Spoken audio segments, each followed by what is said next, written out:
मुजराच्या शिवरायांना, रयतेच्या राजाला, त्याच्या भक्तीला जोड नाही, शौर्याला तोड नाही, जो अथांग आहे सागरा समान, त्याचा छत्र म्हणजे त्या आभाळाचा मान, तो त्या तळपत्या सूर्याची शान, मराठी मनातला धगधगता स्वाभिमान. आणि काळीच आहे सह्याद्री, काळीच आहे सह्याद्री, त्याला शंभूचा अभिमान, महाराष्ट्राच्या देव्हाऱ्यात त्याला पहिलं स्थान.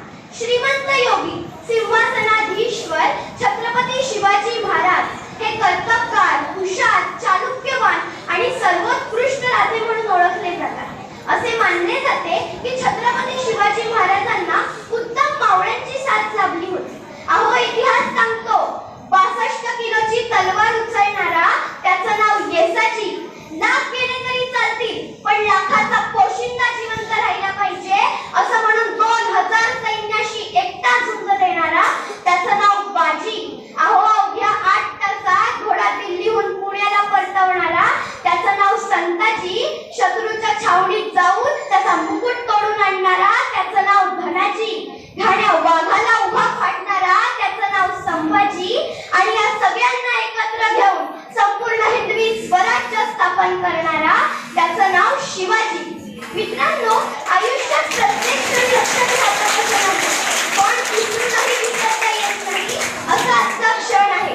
आजच्याच दिवशी 16व्या शतकात शिवनेरीवर तोफांचा गडगडाट झाला, सनई चौघडे वाजू लागले, वाघिणीच्या पोटी जणू छावा जन्मला. अरे, दीनदलितांचा आधार जन्मला, दुष्टांचा शहाणी जन्मला, या संपूर्ण महाराष्ट्र दैवताचा छत्रपती शिवाजी राजा जन्मला.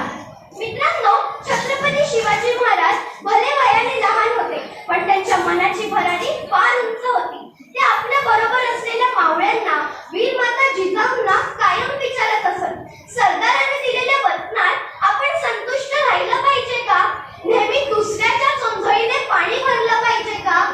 अहो, आपल्याच राज्यात राहून दुसऱ्याची गुलामी केली पाहिजे का? आणि मंदिरात देवळं उद्ध्वस्त झाली तरी हातावर हात देऊन बसलं पाहिजे का? असे अनेक प्रश्न शिवाजी महाराज विचारत असत. अहो मित्रांनो, आजच्या युगात आपण पाहत आहोत की वयाच्या 14व्या-15व्या वर्षी मुलं अभ्यासाला कंटाळून चुकीच्या मार्गाला लागतात, पण याच वयाच्या 14व्या वर्षी छत्रपती शिवाजी महाराजांनी रायरेश्वराच्या मंदिरात स्वराज्य स्थापनेची प्रतिज्ञा घेतली होती. आणि ती फक्त तेव्हापुरतीच मर्यादित न ठेवता आयुष्यभर हिंदवी स्वराज्य स्थापनेसाठी झटत राहिले. अहो, आपल्या माता-पित्यांच्या स्वप्नासाठी स्वतःच्या जीवाची पर्वा न करणारा हा असा पहिला राजा होऊन गेला आहे.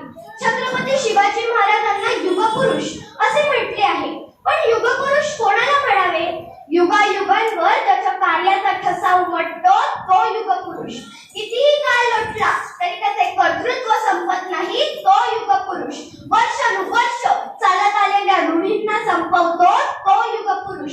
समाजातील अंधार नाहीसा करून प्रकाशाचे दान पसरवतो तो युगपुरुष.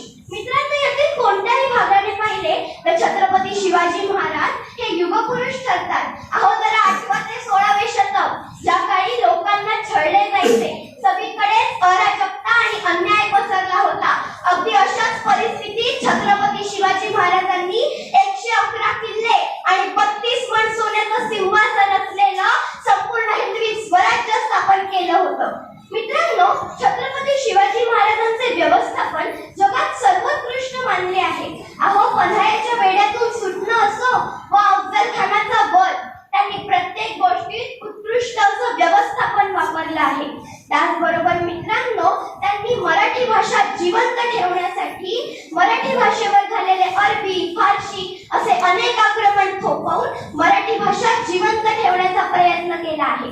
त्याचबरोबर आपल्या नंतरही स्वराज्य तितकेच बळकट आणि व्यवस्थापित राहावे यासाठी छत्रपती शिवाजी महाराजांनी अष्टप्रधान मंडळ स्थापित केले, पर्यावरण रक्षणासाठी आज्ञापत्रे लिहिली. त्याचबरोबर असे निष्ठावान मावळे निवडले ज्यांनी शिवाजी महाराजांनंतर देखील स्वराज्य तितकेच बळकट आणि व्यवस्थापित ठेवले होते. अहो, शिवाजी महाराजांनी महाराष्ट्रातल्या प्रत्येक व्यक्तीच्या मनात स्वराज्य प्रेम आणि स्वराज्याचे महत्त्व बिंबवले होते.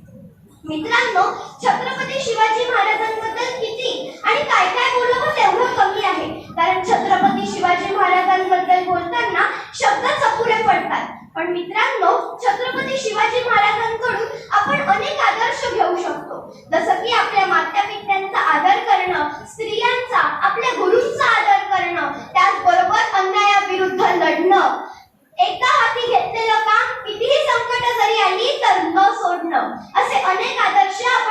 छत्रपती शिवाजी महाराजांकडून घेऊ शकतो.